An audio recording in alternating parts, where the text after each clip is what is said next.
You're live with BBC News. Now to South America, a growing row between Guyana and Venezuela.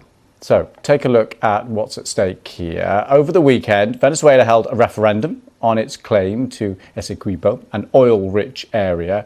They voted to establish a new state there. But the International Court of Justice has ordered Venezuela not to do anything that would change the current situation. Venezuela's President Nicolas Maduro says his countrymen have taken the first steps in a struggle to get back what belongs to them, even though the referendum was non-binding and the turnout was reportedly low. Let's go live now to the President of the Republic of Guyana, Dr. Mohamed Irfan Ali. Thank you very much for coming on the programme. Thank you very much for having me. So what's your response to this referendum in Venezuela? Well, first of all, our response has always been one that respects international law, one that respects the dignity of people, and one that leads to the continuation of peace within this region. That is why we went to the ICJ for provisional measures in relation to this referendum.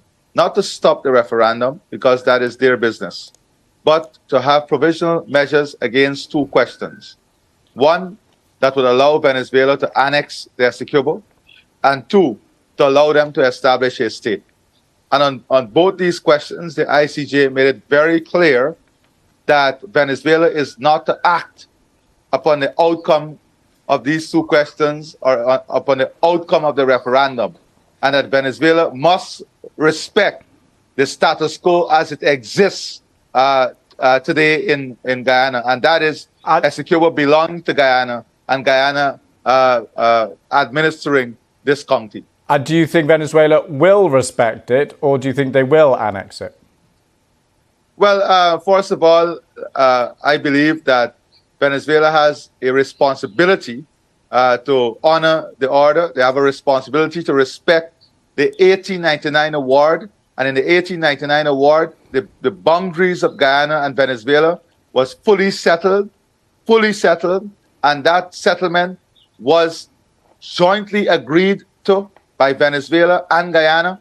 For a matter of fact, Venezuela went on to enact the boundaries within the legal system and even printed stamps with the boundaries. Now, I'm concerned that Venezuela can indeed follow up their rhetoric and the narrative and act in a reckless manner. And this is concerning because already we have a dangerous situation in Venezuela where the people are suffering as a result of the type of governance, where the respect for the rule of law, where democracy and all these things are threatened.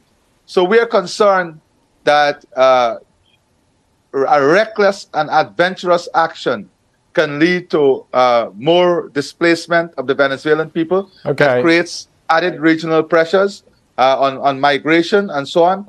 So as a country, we're not taking this for granted. We're not taking a narrative out of Venezuela for granted.